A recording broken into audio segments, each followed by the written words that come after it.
오늘 본문을 통하여 은혜를 나누고자 하는 메시지의 제목 시작. 나도 나야 가야 할 길을 회복하자. 장로님이 기도하시는데 제 설교 내용도 말씀을 안 해드렸는데 장로님이 이미 기도에 제 설교 내용을 그대로 기도하셨어요.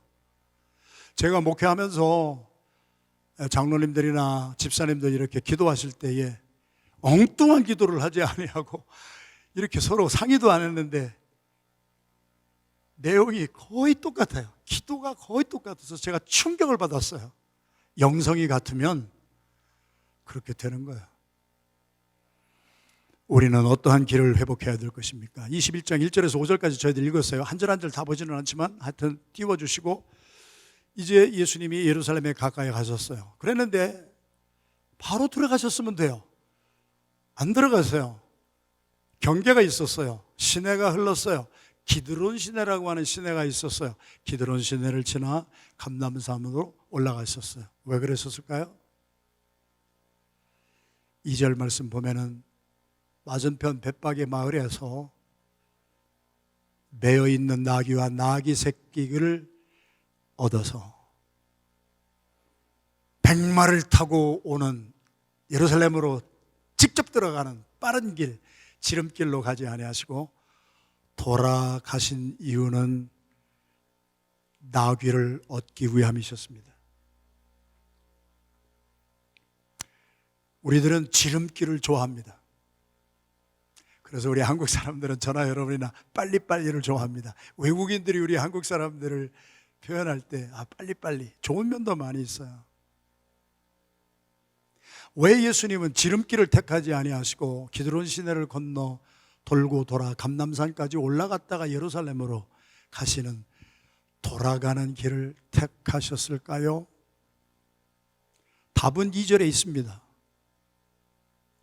백마 타고요 예루살렘으로 쫙 들어가서 돌직구로 들어가가지고 그들이 원하는 대로 로마 제국을 멸망시키고 그리고 유대인들을 해방시켜 주실 줄로 베드로부터 제자부터 모였던 모든 무리는 자기들이 원하는 꿈을 가지고 예수님이 그렇게 오실 줄 안 알고 그렇게 환영한 거예요. 그런데 예수님은 반전의 역사를 일으키셨어요. 백마가 아니라 나귀예요.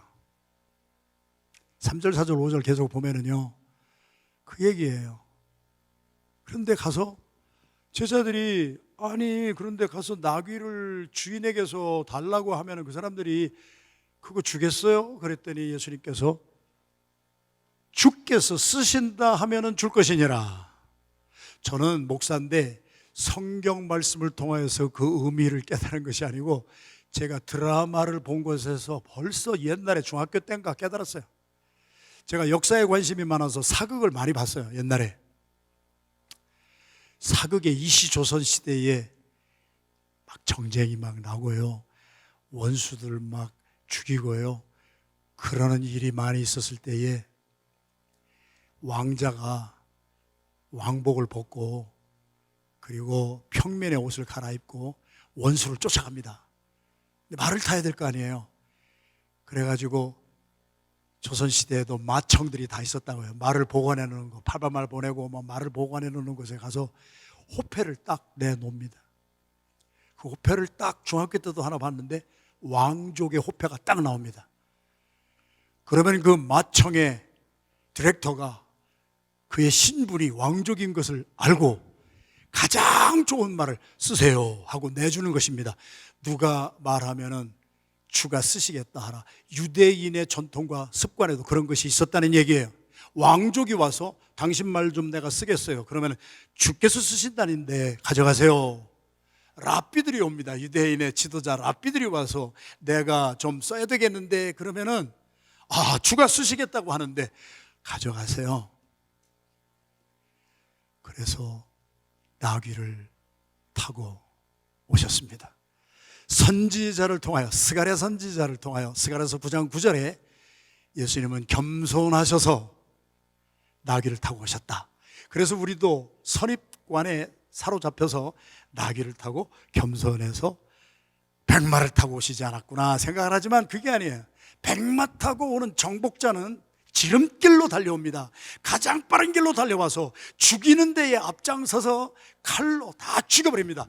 사람을 죽이는 길은 지름길입니다. 빠릅니다. 우리의 삶에 적용 금방 들어가 봅시다. 성질이 났습니다. 그래가지고 이 말을 하면은 저 사람이 상처받을 거 뻔히 알면서도 제어를 하지 못하고 지름길로 빨리 달려가서 하지 않아야 될 말을 딱 뱉어버립니다. 그 사람 상처받습니다. 죽습니다. 남을 죽이는 백마 타고 정복자로 들어오는 길은 죽임으로 해방시키려고 하는 거예요. 우리의 삶에도 남에게 상처 주는 말 한마디 아주 빠르게 입에서 나갑니다. 예수님은 나귀를 타셔서 겸손한 것 자체가 아니고 나귀에 대한 데피니션을 성경이 우리가 읽은 대로 말씀해 주십니다. 멍에 매는 짐승의 새끼 나귀다. 아직 한 번도 멍에를 매지 않았는데 그 나귀 새끼의 운명은 Destiny of a donkey, 그 한 번도 멍에를 매지 한 새끼 나귀 운명은 평생 다른 사람들의 짐을 지고 가야 되는 것입니다. 예수님이 나귀 새끼를 타고 예루살렘 성에 입성하셨다고 하는 것은 말이 아니라 언어가 아니라 바디 랭귀지를 넘어서 오브젝티브를 사용하여서 백마 타고 온 정복자는 죽이는데 빠르지만 나는 내가 스스로 나를 죽여서 나의 원수나 나의 동족까지라도 그들의 죄짐을 내가 평생 메고 내가 십자가를 지고 너희들의 죄짐을 지고 나는 나귀가 멍에 매는 짐승의 새끼. 예수님은 우리의 죄짐을 지시고 빠른 길로 오지 아니하시고 돌아가는 길로 오셨습니다. 돌아가는 길은 시간이 걸리는 길입니다. 돌아가다 보면은 화가 났던 것도 좀 풀어집니다. 돌아가다 보면은 좀 누그러지고 성질도 좀 유약해지고 그래서 죽이지 않고 살릴 수가 있는 길이 돌아가는 길입니다. 백마 타고 오는 정복자를 향하여 호산나 호산나 찬양했던 그 사람들은 예수님이 말씀하시기를 너희는 너희들이 구하는 것도 알지 못하고 호산나라고 부르고 너희들은 너희들이 원하는 대로 어서 빨리 오셔서 로마 제국을 단칼에 왜? 예수님의 3년 동안의 기적을 보았잖아요. 특별히 마지막 유월절은 예수님이 성전에 가셔서 유월절을 지키신 것이 아니라 이 땅에서의 예수님의 마지막 유월절은 스스로 유월절 어린 양이 되셔서 보리떡 5덩어리와 엔초비, 우리말로 하면 멸치 2개 작은 생선으로 오병이어의 기사화이직을 일으키셔서 숱한 사람을 먹이고 12광주리가 남는 것을 보고 보세요. 호산나 호산나 외치고 왕이여 지금 외쳤던 종려주일의 사람들이 뭐라고 그랬습니까? 저 정도면은 우리의 왕이 되셔야 된다. 저 정도면은 우리를 먹여 살릴 수가 있는 왕으로 충분하다. 보리떡 5덩어리와 엔초비 2마리로 수많은 사람을 먹일 수 있는 저런 분이 우리의 왕이 돼야지. 오늘 종려주일에 헛된 구호를 외치면서 예수님이 말씀하신 대로 너희들은 너희들이 구하는 것도 알지 못하고 호산나 왕이 어서 오시옵소서 하지만 너희들이 원하는 것은 정치적인 왕을 원하고 너희들이 원하는 것은 너희들이 먹고 살 것을 염려 없이 제공해 주는 경제적인 왕을 원하지만 나는 평생의 운명이 사람들의 짐만 메고 가는 어린 나귀처럼 너희의 죄짐을 내가 대신 지고 돌고 돌아 죽이는 길은 빠른 길이지만 살리는 길은 기드론 시내를 건너 감람산에 올라가서 백마를 타려고 하는 대신에 나귀 새끼를 타고 우리를 위하여 스스로가 죽으시고, 자, 백마탄 정복자는 남을 죽여서 해방을 하려고 하는 사람이고, 나귀를 타고 오신 예수님은 저와 여러분들의 죄짐을 대신 지시고 돌고 돌아 우리를 위하여 죽으시고 사흘 만에 부활하시사 우리의 죄를 완벽하게 사해주는 평화의 제물로 왕으로 오신 줄로 믿습니다. 구약에서 예수님이 가신 그 길을 모형적으로 타이팔라지로 그대로 보여주신 분이 다윗 왕이었습니다. 예수님 오시기 한 1000년 전에 다윗 왕이 아들을 많이 뒀어요. 그 중에 제일 사랑하는 아들이 압살롬이었어요. 그런데 자기가 생명보다도 아꼈던 자기의 가장 측근 중에 측근인 압살롬이 모반을 합니다. 아버지가 시퍼렇게 살았는데 아버지에게 혁명을 일으켜가지고 아버지 제끼고 자기가 왕이 되겠다고. 그렇습니다. 인생이란 그런 것입니다.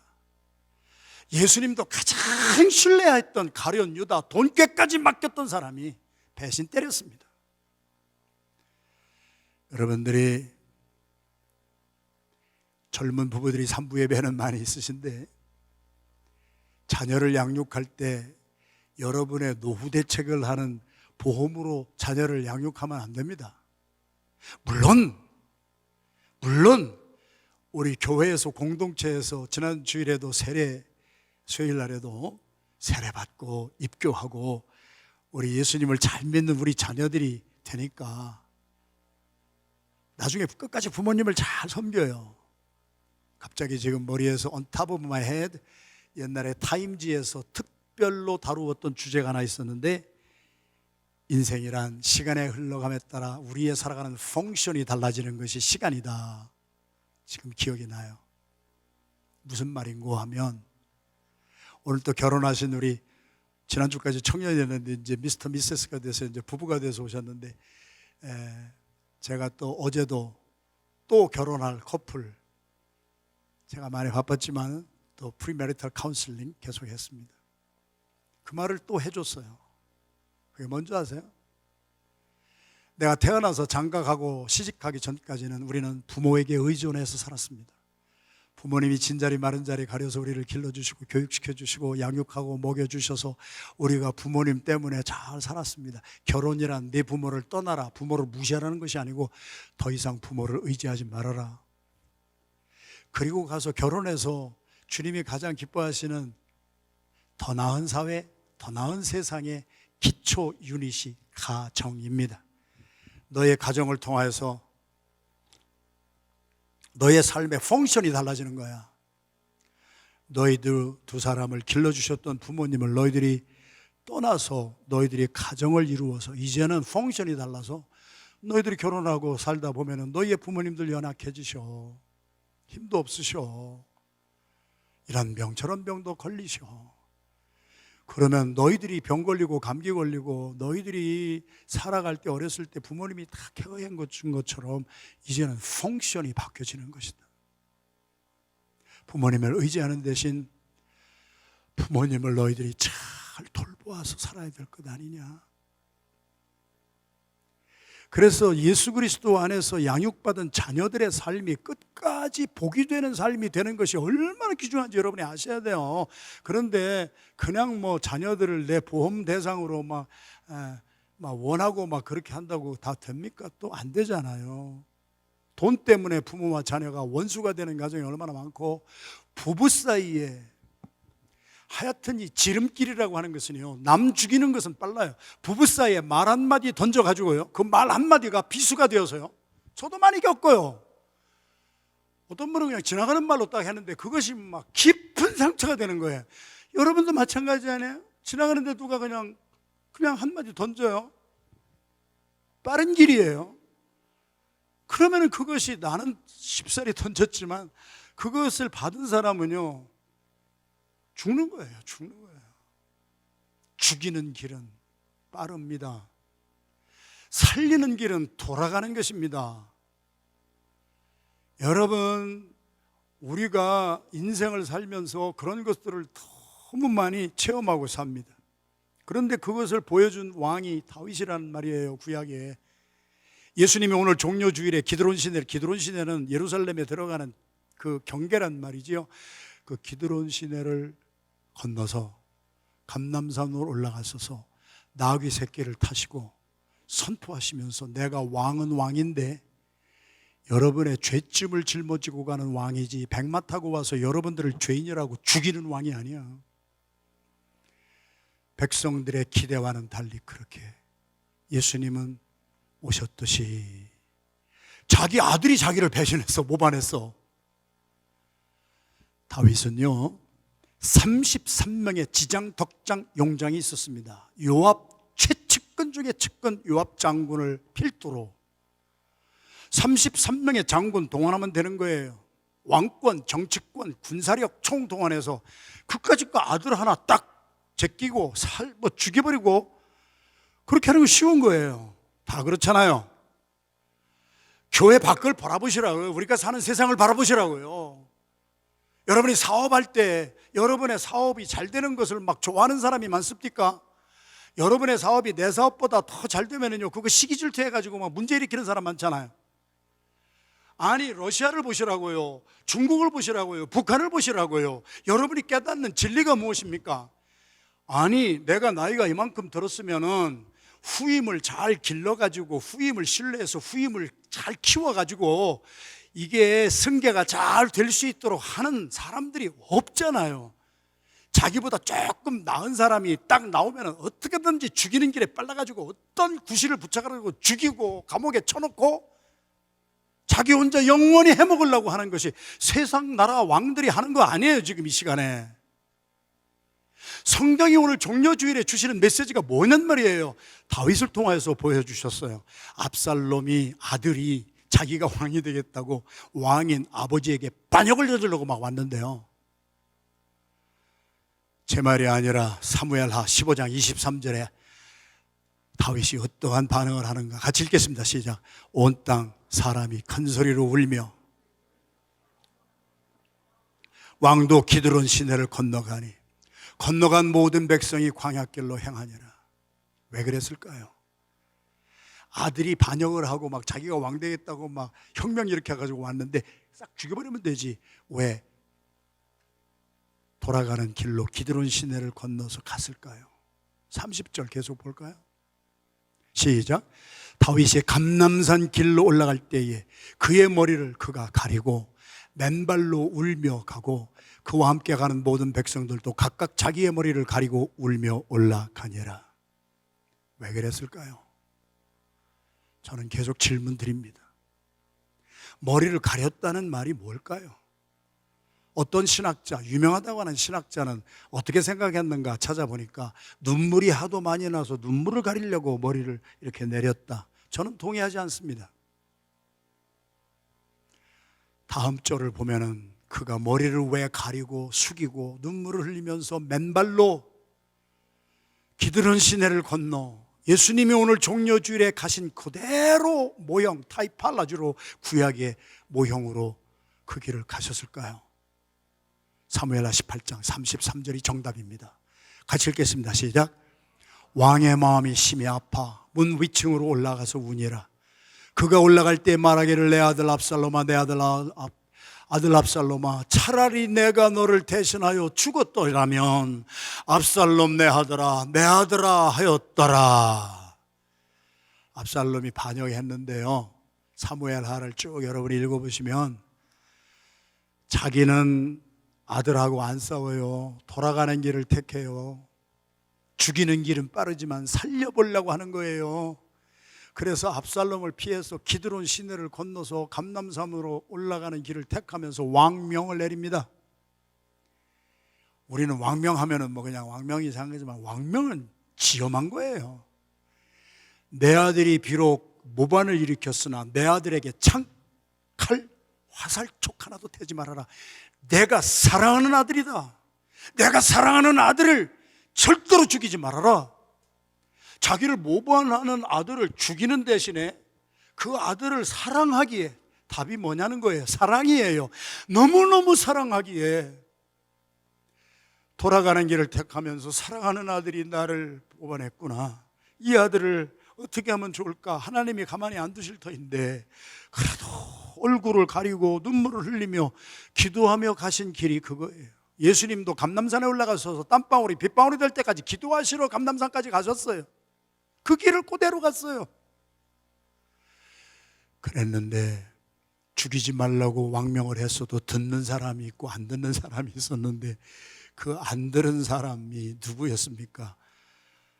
33명의 지장덕장 맹장 중에 최고 측근이었던 요압이 불순종합니다. 그리고 죽여버렸습니다. 우리 왕울와에서는 왕이 죽이지 말라고 해도 이거 가만 놔두면 문제가 되겠다. 확 죽여버렸습니다. 그 소식을 듣고 지금 다윗 왕이 우는 거예요. 요압이 내가 믿었던 사람이 어떻게 살리지를 못하고 죽이나. 그러면서 또 자기 아들은 이미 죽었어요. 왕의 마음이 심히 아파. 압살롬아, 압살롬아, 내가 너를 대신하여 죽었을 걸. 압살롬 내 아들아, 내 아들아 했더라. 그 정도로 자기를 상처 주고 자기를 그냥 모반한 아들이지만 다윗은 아버지였어요. 오늘 일부 예배에도 어른들이 많이 오셨어요. 많이들 눈물을 흘리셨어요. 아들이 아버지 속삭인다고 죽이는 아버지 있습니까? 아무리 속을 속여도 자식 이기는 부모가 없는 거예요. 어떻게 자식을 죽입니까? 다윗의 그 마음을 헤아리지를 못하는 거예요. 측근도 헤아리지를 못하는 거예요. 그 마음을 모르는 거예요. 어떻게든지 살리려고 그래서 피해가고 돌아가고 하는 것을 이해를 못하는 거예요. 예수님이 다윗이 이루지 못한 것을 이루셨습니다. 그래서 다윗은 모형이었습니다. 타이팔라지였습니다. 제 단어도 아닙니다. 히브리서의 단어입니다. 모형이요 그림자였을 뿐입니다. 살렸더라면 얼마나 좋았을까? 못 살렸습니다. 그러나 예수님은 환호하고 하는 막 그 백성들이 무엇을 구하는지 예수님은 하셨잖아요. 헛된 것 구하는 거예요. 빨리 오셔서 저 로마를 다 때려 죽여버리고 우리를 거기에서 식민지에서 구원해 주시고 우리 정말 해방시켜 주세요. 시간이 급해요. 빨리 해주세요. 호산나 호산나 호산나 호산나 다윗의 자손이여 왕으로 임하시는 분이여 하는 그 의미는 똑같았으나 바라고 앙망하는 것은 달랐다는 얘기입니다. 저는 한자 시대거든요. 여러분 좀 죄송하지만 일부 예배 때는 고개를 끄덕끄덕 하시는 분들이 많았어요. 저희들은 초등학교 때부터 천자문을 배웠으니까 지름길을 한자로는 첩경이라 합니다. 첩자는 무슨 첩자인가? 이길첩입니다. 이길첩입니다. 경은 무슨 경인가? 빨리 가는 지름길 경입니다. 그것을 첩경이라 합니다. 영어로는 숏컷입니다. 우리의 삶에 적용해 봅시다. 아까도 말씀드렸습니다만 우리는 남 죽이는 데는요 돌아가지를 않습니다. 그리고 나를 위해서 사는 길은 우리 어릴 때부터 그렇게 들었어요. 언제부터인지 모르지만 지금 제가 이 나이가 돼서도 똑똑히 기억하는 말이 있어요. 우리 조상들이 우리에게 주신 말이에요. 뭐로 가도 서울로 가. 수단 방법 가리지 않고 다른 사람 도착하기 전에 내가 딱 도착했어. 어떤 방법 수단을 써서 빨리빨리 해. 빨리빨리 해가지고 너 위하여서는 하는 길은 그렇게 살아. 돈 벌어? 그렇게 착실하게 매일매일 땀 흘려가지고 월급 받아가지고 그렇게 돈 벌어? 그 어느 시절에 돈을 그렇게 벌으려고 그래? 수단 방법 가리지 아니하고 개같이 벌어. 개같이 벌어. 개같이 벌어가지고 나중에 많이 벌어가지고 정승처럼 잘 나눠주면 살면 되잖아. 우리가 부지부식간에 조상들로부터 배워온 것은 지름길을 택하여 가는 길입니다. 내가 수단 방법 가리지 않고 돈 많이 벌어서 다른 사람보다 더 먼저 성공하고 다른 사람보다 먼저 도착해서 다른 사람 지금 막 저 밑에서 헤매고 있을 때 나는 탑자리에 올라가 가지고, 첩경은 숏컷입니다. 나도 죽고 다른 사람도 다 죽이는 길입니다. 결국은 예수님이 가셨던 기드론 시내를 건너서 감남산으로 올라가서 빗방울이 땀방울이 더 뚝뚝 떨어질 때까지 그 시간이 걸리는 그 돌아가는 길은 영어로는 디투어라고 하고 한자로는 우회로라고 합니다. 우자는 우리가 먼 우자입니다. 멀다고 하는 우자고, 회자는 돌아갈 회입니다. 멀리 돌아갑니다. 로는 길로 짭니다. 멀리 돌아가는 길. 그 길은 살리는 길입니다. 제가 하도 간증을 많이 해서 죄송한데, 저희 부모님은 제가 목사 안 되겠다고 도망 다녔을 때, 신학교 다니다가 때려치우고 술 먹고 담배 피고 막 속을 디글디글 썩였을 때, 저희 부모님은 저를 죽이지 않았습니다. 호적 파서 내보내지 않았습니다. 저희 부모님은 참으셨습니다. 기다리셨습니다. 그리고 머리 숙이고 기도해 주셨습니다. 살리려고 하는 부모의 마음은 자식이 좀 속을 썩여도 계속 참아주고 계속 기다려주고 계속 기도해 주는 길입니다.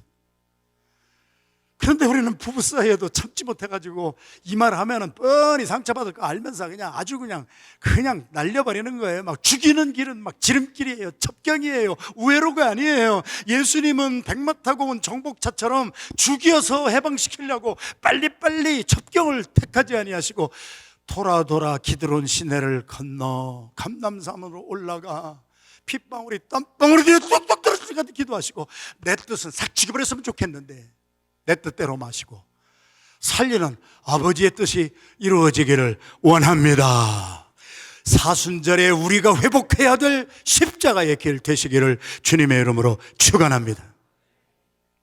사실은 예수님이 순환 예고 전에 3번이나 이것을 말씀을 해 주셨어요. 정리해서 한번 우리가 읽어보면은, 예수님의 순환 예고가 마태복음 오늘 봉독한 종료주일까지 오는데 21장인데, 잘 성경을 정독하시면 16장에 예수님이 내가 예루살렘에 가서 거기에 있는 종교 지도자들에게 고난을 받고 십자가에 못 박혀 죽을 거야, 그리고 사흘 만에 부활할 거야, 그렇게 말씀하신 그 전에 일어났던 사건이 무슨 사건이에요? 베드로의 신앙 고백이었어요. 그리고 예수님이 베드로의 신앙 고백을 들으시고 뭐라고 그러셨어요? 베드로야, 내가 이 반석 위에, 너희의 신앙의 고백 위에 나의 교회를 세우리니 음부의 권세가 이기지 못할 것이니라. 그 말씀을 하시자마자 순환에 대한 첫 번째 예언을 하셨어요. 무슨 말씀이에요? 교회를 세우는 것이 하루아침에 이루어지는 것이 아니라는 얘기예요. 우리 한국 교회는 역사학자들이 역사책에 기록해 놓기를, 한국 교회의 대부흥은 순교자의 피 위에 세워진 교회이기에, 남을 죽이는데 빠른 사람이 아니라 나를 희생하고 나를 죽인 순교자들의 그 피 위에, 핏값 위에, 그리고 마지막에 예수 그리스도가 마태복음 16장에 예언하신 것처럼 내가 죽어 피를 흘려야 그 피의 반석 위에 교회가 세워지리니, 예수 그리스도의 보혈의 공로를 의지하여서 세워진 교회는 어떠한 악한 영도 해하지 못할 것이니라. 두 번째는 마태복음 17장에 두 번째 예수님이 오늘 종료주일에 예루살렘 성에 들어가서 어떻게 죽으실 것인가를 예언하시기 전에 무슨 일이 있었어요? 한 사람이 아들이 귀신이 들렸어요. 그래서 불에도 들어가고 물에도 들어가고 물불을 가리지 못했다는 얘기죠. 물불을 가리지 못하고 아들 때문에 속이 많이 상해서 그 아버지가 그 아들을 데리고 제자들에게 왔어요. 제자들이 못 고쳤어요. 분명히 예수님이 제자들에게 하늘의 권세와 능력을 주어서 병든 자에게 손을 얹어 기도하면 나으리라 그랬는데 못 나았어요. 안 났어요. 그래서 they went to Jesus privately. 종용하게, 조용하게가 아니라 조용하게는 quietly, 말 없이, 종용하게는 순전한 한글 한자, 종용하게 privately. 하도 쪽팔려가지고 주님이 고쳐주시라고 다 줬는데 우리가 못 고쳤어. 얼마나 쪽팔렸겠어요? 그래서 아무 사람이 없는 사이에 privately, 종용이 주님께 나가서 우리 왜 못 고쳤어요? 너희들이 신용했지. 너희들의 마음에 믿음이 없어. 믿음이 전혀 없어. 있기는 있었지요. 홍수 때에 제일 많은 것이 물인데, 홍수 때에 제일 귀한 것도 물인 것은 물은 물이 돼 혼탁한 변질된 물이다. 쓰레기 물이 들어왔고 똥물이 들어왔고 LGBTQ에 더러운 물이 들어오고, 그런 물이 들어와 있는 변질된 그러한 믿음은 주님이 보실 때 믿음이 하나도 없다. 남을 살리기는커녕 남을 다 죽이게 돼 있다. 혼탁한 믿음이 없다. 그러면서 예수님이 바로 그 후에 하신 말씀이, 내가 예루살렘 성에 오늘 종려주일에 들어가서 내가 고난받고 내가 죽을 것인즉, 내가 죽고 나서 사흘 만에 부활할 터인데 누가 나의 부활을 보고 하나님의 영광을 볼 사람이냐? 믿음이 없는 사람은 부활을 믿지 못하지만 믿음이 있는 사람은 부활을 보고 하나님의 영광을 보게 되리라. 할렐루야. 이것 때문에 주님은 고난을 종려주일에 예루살렘 성에 들어가실 목적에 대해서 설명해 주셨고, 세 번째는 뭐예요? 20장이에요. 마태복음 20장에는 무엇이 기록이 되어 있어요? 그리고 무슨 얘기를 하시고 예수님이 오늘 종려주일에 죽으실 것을 예언하셨어요? 제자들 사이에 싸움이 일어났어요. 그 싸움에 처절하게 일어나는 가운데 무서운 것이 치맛바람이에요. 남자들이요, 여성들의 아내의 기도를 받고 잘 서포트를 받은 현숙한 여인의 기도를 받은 남편들은 성중에 귀한 지도자가 되리라. 현숙한 여인장 잠언 31장의 말씀이 그렇게 돼 있어요. 그런데 치맛바람을 날리는 여인이 있었어요. 망하게 했어요. 누구였어요? 세베대의 와이프였어요. 치맛바람의 원조도 성경에 있습니다. 세베대의 아내는 두 아들이 있었는데 요한이요 야고보였습니다. 요한과 야고보의 엄마가 남편을 쑤시는 거예요. 남자들이 멍청하면은요, 아내가 쑤시는 말을 듣고 또 변질돼요. 아내가 남편을 잘 되게 하든지 변질되게 하든지 아내가 역할이 얼마나 심각한가 하는 것을 성경이 보여줘요. 그래가지고 남편이 옆구리를 찍 찔리니까 아내는 뒤에서 조종하고. 여러분은 남편을 조종하는 아내입니까? 남편을 성중에 영적인 리더가 되기 위해서 기도하는 아내입니까? 그랬더니 세베대가 그 두 아들이 데리고 가서 예수님한테 가서, 예수님 빨리 지름길을 택해서 로마를 딱 깨트려 부시고, 우리 아들 두 아들이 있는데 하나들은 예수님 왕이 되시면 우편에, 우리로 말하면 우정승, 하나는 좌편에 좌정승, 우의정, 좌의정을 시켜주세요. 그 말을 듣고 누가 뿔이 났겠나요? 나머지 제자들이 뿔났지. 그래가지고 제자들이 막 싸우기 시작하는 거예요. 네가 그 자리에 앉냐? 내가 앉아야지. 로마만 우리 주님이 완전히 물리쳐주고 세상을 뒤엎어가지고 우리 유대인들의 세상이 되면은, 야, 좌의정 우의정은 내가 해야 돼. 지들끼리 막 싸우고 있을 때 예수님이 하신 말씀이 뭐였어요? 나는 높은 자리에 백마 타고 올라갈 마음이 없어. 인자가 온 것은 그렇게 섬김을 받으러 온 것이 아니고 죽을 때까지 멍에 매고 죽어 섬겨 너희들을 살리러 왔느냐라. 그 말씀을 하신 다음에 내가 종려주일에 예루살렘에 갈 것이고 거기서 고난받고 내가 막 칭찬받고 환호하고 그런 거 아니다. 믿음이 있는 자는 그것을 믿어질 것이요 사흘 만에 부활할 때 그의 영광을 같이 보게 될 것이니라. 예수님이 3번 종려주일과 고난주간의 예언을 3번이나 되풀이하신 그것이 성경에 차곡차곡 기록이 되어 있습니다. 사랑하기에 죽이는 데 빠르지 아니하고 나를 죽이는 사람까지라도 돌아가는 길에서 그들을 품어주고 용서해 주는 우리 주님이 사순절에 가신 그 길, 고난주간에 가신 길, 오늘 종려주일에 예루살렘 성에 입성하신 그 길이 저와 여러분들의 이번 고난주간에 회복되기를 주님의 이름으로 축원합니다.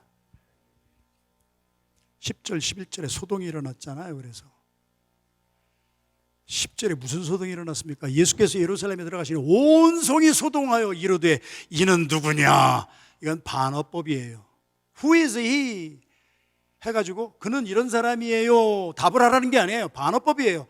유대인의 화법 중에 interrogative 이렇게 반어로 하는 거예요. 이 사람이 누구냐 하는 것은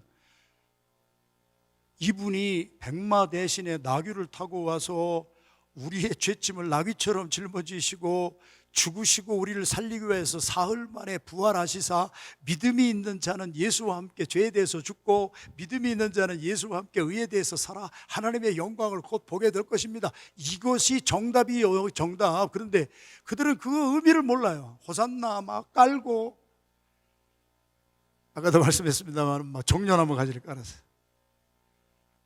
제자들은 막 나귀의 위에 자기들의 겉옷을 깔았어요.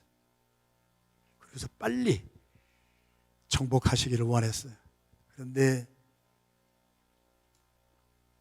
사람들이 부를 때 무리들이 대답한 것은 갈릴리 나사렛에서 나온 선지자 예수라. 그냥 지식적인 정답이에요. 복음도 지식적으로 전하고 지식적으로 정답 줄 수 있어요. 그러나 그것은 잘못된 답이지요. 우리 예수님이 가신 그 길은 갈릴리 나사렛에서 나온 선지자로서 간 길이 아니라 우리를 죄에서 구원하시고 우리에게 영생을 주시기 위하여 죽으시고 부활하신 그분을 믿음으로 믿는가? 우리도 누군가를 살리는 그 길은, 죽이는 길은 잠시간 빠르다니까요. 여러분, 정말 제가 우리 디시전 메이킹하는 프로세스에서 수도 없이 리더들하고 나누는데요, 여러분이 풍문에 무슨 소리를 듣든지, 여러분이 누가 뭐를 보여주든지 뒤에서 씹지 마세요. 여러분, 죽이는 지름길이에요. 예수님은 마태복음 18장에요, 무슨 일이 생기면 그 당사자하고 얘기를 한번 해보래요. 당사자의 얘기를 들어보래요. 당신이 지금 의심하는 그 당사자의 말을 이렇고 이렇다는데 어떠세요? 그 당사자의 말을 들어보고 양편의 말을 다 들어보기 전까지는 빨리 결정 내리는 것은 지름길이에요. 죽이는 길이에요. 세상 법정도 그래서 그렇게 안 해요. 세상 법정도 피고 원고 다 불러다 놓고 다 들은 다음에 공명정대하게 하는 거예요. 우리는 죽이는데 너무 빨랐어요. 우리가 말 한마디 잘못해가지고 죽인 사람이 얼마나 많은지 몰라요. 우리가 그렇게 살아요. 예수님은 돌아가는 길을 택하셨어요. 그 주님이 원하시는 메시지는 사랑이었어요. 제가 이 단에서 30년 동안 메시지를 전하면서 여러분들하고 많이 나눴습니다. 제가요, 학교 다닐 때 성적이 참 좋았더랬어요. 목사고시 볼 때도 전부 계속해서 수석이 했어요. 그런데 제가 그것 때문에 목사가 된 것이 아니잖아요. 나 같은 죄인이 용서함 받아서 주 앞에 옳다함 얻어서 나는 여기에 설 수 있는 자격이 눈꼽만큼도 없는 사람이에요. 그러나 내가 부지부식간에 지었던 죄도 주님 앞에 고백하고 주님이 용서하시고 그 구원의 확신을 가지고 내가 다시 일으켜 세움을 받았을 때 나 같은 죄인이 용서함 받아서 주 앞에 옳다함 얻음을, 그 사랑을 체험했기 때문에 저는 다른 것은 잘 못해도 사람은 신뢰해 줍니다. 그 사람에 대해서 별별 소리를 다 들어도, 그것은 뭐 옛날에 그럴 수도 있었을 터이지, 뭐 장로님이나 권사님이나 집사님에 대해서 내가 알지 못해, 목사님 모르잖아요. 그분이 막 사업장에서 어떻게 했는지 아세요? 막 그래 주주리 끼워가지고 주주리 나와도 흔들림이 없습니다. 나 같은 죄인을 용서해 주신 하나님의 사랑이 그분도 용서해 주셨기에 우리는 여기까지 온 줄로 믿습니다. 켄터키 주에 6,000명이 살아가고 있는 작은 도시에 에스베리 Theological Seminary가 있습니다. 거기에 일어났던 부흥이 지금도 활활 타오르고 있습니다. 그리고 그 부흥의 물결이 우리가 살고 있는 밸리포즈 유니버시티에 지금 옮겨 붙었습니다. 그래서 밸리포즈 유니버시티에도 똑같은 부흥의 역사가 일어났습니다. 여러분, 그 부흥에 돌아간 길을 택한 사람들이 너무나 많아요. 첫 번째 제가 기억하는 사람은 라스트 네임이 호신 줄 알고 처음에 깜짝 놀라가지고 호씨가 여기도 갔었나 그랬더니 호씨가 아니고 홍씨였어요. 중국계 미국인 교수가 성령의 감동을 받아가지고 에즈베리에 부흥이 일어날 것을 하나님께 받았어요. 그리고 자기가 살던 곳에서 그 중국 어딘가 뭐 대만인가 하여튼 뭐 거기서 에즈베리로 와가지고 샌드위치맨이 되어서 앞에 뒤에 회개하자. 우리가 하나님 앞에 잘못 살았던 거, 제가 오늘 말씀드린 거, 너무 죽이기에 빨랐던 우리의 삶, 그냥 부부간에도 죽이고 부모와 자식간에도 죽이고 말 한마디 조금만 참으면 다 살리는데 돌아가는 길을 택하지 못하고 그냥 죽이는데 빨랐던 우리의 삶. 그분은 그렇게 말을 안 했지만은 하여튼 회개하자. 그러다가 또 하나님이 몇 년을 에즈베리에서 교수로 지내면서 교수직을 학교를 옮겼어요. 그것 때문에. 그랬다가 하나님이 네 사명은 끝났다, 이제 가라. 그래가지고 또 가라는 대로 갔어요. 간 후에 이 부흥의 역사가 일어났어요. 우리에게 주시는 말씀이 뭐예요? 부흥은 그 홍씨라고 하는 사람이 일으킨 것이 아니라 하나님이 일으켜 주시는 것이니라. 그러면서 거기에 직접적인 수요일 날 부흥의 단초가 된 분이 잭 미어 크립스라고 하는 젊은 목사님이 이번 5월달 다음 달에 졸업하는 4학년 졸업생들을 향하여서 여러분이 크리스천 대학교에 와서 4년을 지냈습니다. 그랬는데도 아직도 하나님의 사랑을 여러분이 체험하지 못하였더라면 졸업하지 마세요. 사랑 없이 세상 속에 나가고 직장 속에 나가고 사업장 속에 나가서 뭐를 어떻게 하겠다는 거예요? 졸업하지 마세요. 떠나지 마세요. 여러분이 주님을 만나보세요. 주님을 만나고 사랑을 체험해 보세요. 그런 다음 세상 속으로 나가세요. 그 말하고 빨리 나갔어요. 그랬더니 한 학생이 나와서 자기의 죄를 공중 앞에서 회개하는 거예요. 내가 잘못 살았어요. 이렇게 살았어요. 막 그렇게 회개할 때에 하나님의 사랑이 그를 덮었어요. 그래가지고 그가 하나님의 사랑받고 자기의 용서 다 받았어요. 용서라고 하는 것은요, 용서받은 하나님의 사랑을 체험한 사람만이 나를 아프게 찌르는 사람도 용서할 수 있는 하나님의 사랑이 내 안에 있기 때문에 하는 것이지, 머리로 하는 것이 아니에요. 지성으로 하는 것이 아니에요. 대부흥의 역사가 일어났던 주제가 사랑이었습니다. 회개할 때 주님은 우리를 받아주십니다. 그리고 나 같은 죄인이 용서함 받아서 주 앞에 옳다 못게 하소서, 저같이 쓰잘데없는 인간도 주님 앞에 용서함을 받아 오늘 이 자리에까지 온 것은 나의 나됨은 내가 아니요 하나님의 사랑과 은혜임을 고백합니다. 그 고백이에요. 유명한 목사님들이요, 미국에서 이름난 유명한 부흥사들이요, 다 달려갔어요. 내가 설교하겠다, 내가 기도하겠다. 학생들이 다 막았어요. 처음에 우리를 위해서 샌드위치맨으로 기도해 주신 홍 교수도 떠났습니다. 부흥은 하나님이 일으키는 것이고, 하나님 앞에 기도하다가 자기의 죄를 고백하고 회개하다가, 거꾸로 말씀드릴까요? 회개 없는 종교인의 삶은 회복되지를 않습니다. Sorry, that's it. 그냥 가면 쓰고 그냥 사람들 앞에 보이는 것으로 살지, 진정으로 회개한 사람은 돌이킵니다. 그리고 하나님의 사랑으로 용서를 받습니다. 예수님은 그래서 그 길을 가셨습니다. 돌아가는 길을 가셨습니다. 살리는 길을 가셨습니다. 자기를 찌르고 못 박는 사람들을 향해서라도 아버지, 저들을 용서하여 주시옵소서. 사순절 그 길을 회복하십시오. 여러분의 마음을 아프게 한 자녀들을 용서하십시오. 내 마음에 비수를 찌른 남편의 말을 여러분 두고두고 기억하지 마시고 품어주십시오. 아내의 말, 바가지 긁은 거 품어주십시오. 목사에게 상처받은 분이 있으면 용서하십시오. 목사도 상처받았으면 이 사순절 고난주간에 다 다 풀어주는 이유는 나 같은 죄인이 용서함 받아 주 앞에 옳다함 얻은 용서받은 사랑이 있기에, 그 사랑의 길은 참는 길이요 기다려주는 길이요 급하게 가서 백마 타고 죽임으로 해방하는 것이 아니라 나를 죽임으로 죄인들을 다 해방하는 오늘의 진정한 종려 주일, 내일 새벽부터 일주일 동안의 고난 주간이 되시기를 주님의 이름으로 축원합니다.